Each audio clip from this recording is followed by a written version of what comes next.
Divulgou nesta segunda-feira a parlamentares um relatório em que cita nomes de governadores e prefeitos de locais com o maior número de novos óbitos e novos casos de coronavírus. O documento, produzido pela Secretaria de Governo com dados do Ministério da Saúde do último sábado, associa a contaminação pela doença a governadores e prefeitos, muitos deles adversários do presidente Jair Bolsonaro. A planilha funciona como uma espécie de ranking dos 5 estados com maior número de novos casos da doença. O topo é ocupado por São Paulo, com 13.352 novos casos, identificado com o nome do governador João Dória ao lado. Em seguida, aparecem os nomes de Eduardo Leite, do Rio Grande do Sul, Rui Costa, da Bahia, Romeu Zema, de Minas Gerais e Carlos Moisés, de Santa Catarina. Outros rankings são destacados no relatório como as cidades com o maior número de casos e os estados com o maior número de óbitos pela doença. Em nota, a Secretaria Especial de Assuntos Federativos disse que o documento tem o objetivo de monitorar a disseminação da Covid-19 nos entes federativos para auxiliar na articulação do governo federal. Mas não esclareceu por que foram mencionados nomes de governadores e prefeitos. Vale ressaltar mais uma vez que todos os dados do levantamento são do boletim do Ministério da Saúde divulgado no final de semana. Vou começar com você, Thaís. Paulo, é óbvio que essa peça aí é mais um elemento dessa guerra de cadáveres, essa guerra de informação em plena pandemia, que já ultrapassou todos os limites da dignidade, né? É um absurdo isso, mas eu quero dizer que eu acho uma óbvia injustiça atribuir as 100 mil mortes do coronavírus ao governo Bolsonaro e ao presidente Bolsonaro. Quem faz isso ou está de má fé ou esquece que a gente está numa pandemia, né? Agora, também é óbvio que o governo deixou de tomar atitudes que poderiam sim ter reduzido esse número de mortes. E nesse sentido, o que mais me chama a atenção, porque é uma falácia que se repete, e daqui a pouco vira verdade, é a história de que o Supremo Tribunal Federal proibiu o governo de agir e delegou a gestão da pandemia para os estados. Isso é uma mentira da parte do governo.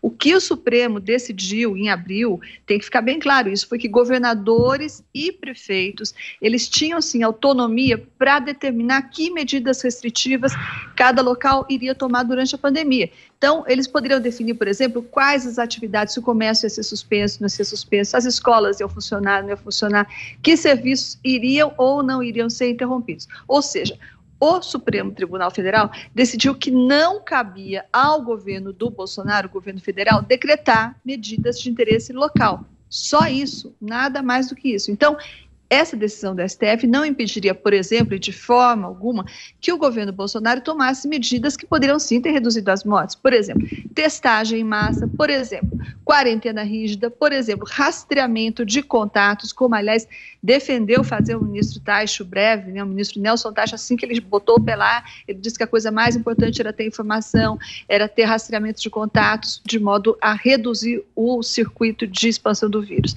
Então, o governo não fez nada disso, pelo contrário, o Bolsonaro subestimou a pandemia, tal da gripezinha, ele disse que só os velhos iam morrer, ele fez de tudo para boicotar o ministro da Saúde, os ministros da Saúde, ele estimulou o quanto pôde as pessoas a furarem o isolamento social e ele atrasou, atenção, ele atrasou o envio de verbas federais para os estados. Então, isso tem que cair na conta dele, sim. Agora, dizer que ele é responsável pelas 100 mil mortes é um óbvio exagero e uma injustiça. E agora o governo pede um precioso tempo, pede recursos também, mobilizando gente para colher números e divulgar esses números com o único objetivo, o mesquinho objetivo de alimentar essa briga abjeta, que é de ficar fazendo isso, jogando os cadáveres da Covid um no colo do outro. Você, Constantino. Vamos lá, Paulo.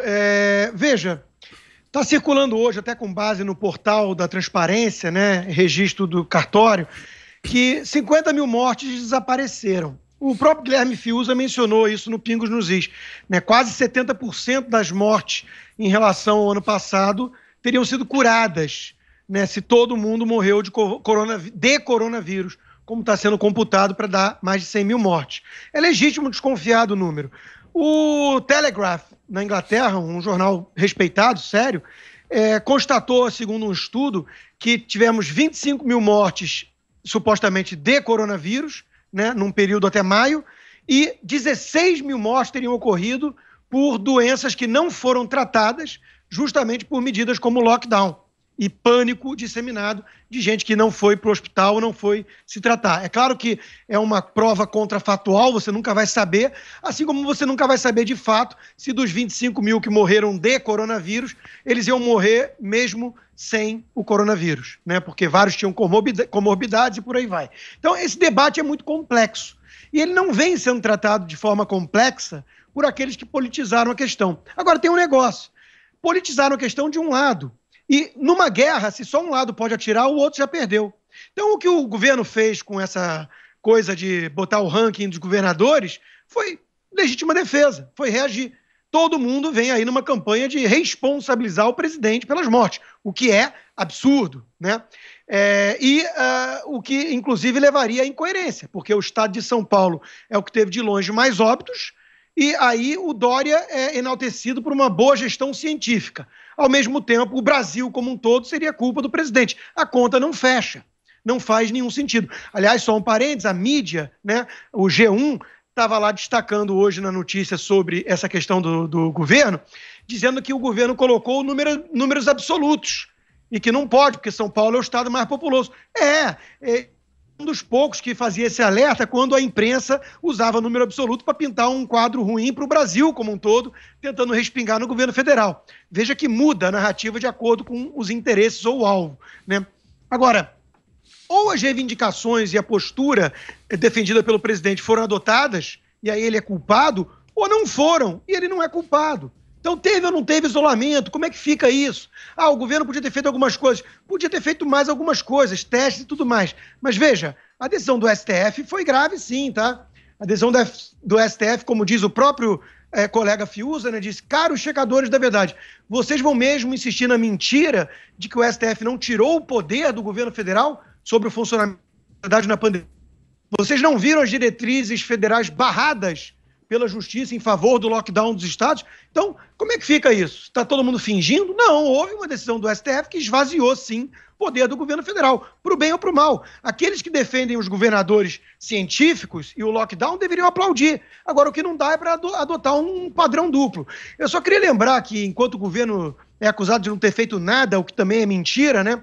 Uma coisa é narrativa. Veja, o presidente desmereceu, sim, a pandemia lá atrás, gripezinha. Assim como o Drauzio Varela, senhor Drauzio Varela, chamou de resfriadinho. Mas isso as pessoas não lembram, porque ele pediu desculpas, ajoelhou no milho e a imprensa o defende, porque afinal de contas ele é da patota, né? É de esquerda. Mas veja, essa matéria aqui da UOL, né? O insuspeito UOL, de 3 de março. OMS rebate governo do Brasil e diz que não é momento de declarar a pandemia. O que tem a dizer sobre isso a turma que chama o governo de negacionista? Se a OMS não queria declarar a pandemia, aquilo que o governo federal já estava pressionando para ser considerado pandemia. Como é que fica isso? Então, há muita politização nessa história toda.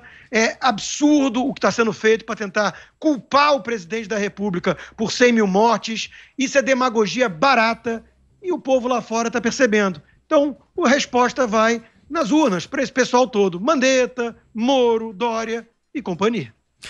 Muito bem, e você, Josias?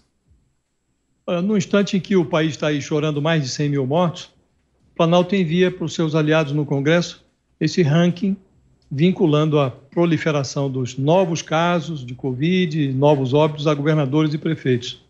Essa iniciativa reforça a impressão de que o governo do Bolsonaro, ele gasta mais tempo e energia elaborando estratégias para terceirizar culpas do que enfrentando a pandemia. A gestão da crise, como definiu a Constituição e como reafirmou o Supremo, ela é compartilhada entre os 3 entes da Federação: União, Estados e município. Se tivesse liderado essa guerra contra o vírus, o Bolsonaro seria hoje um político muito maior do que aquele deputado do baixo clero que as circunstâncias levaram para o Palácio do Planalto. Mas o presidente preferiu não presidir. O presidente Bolsonaro adotou, diante do vírus, a tática do avestruz.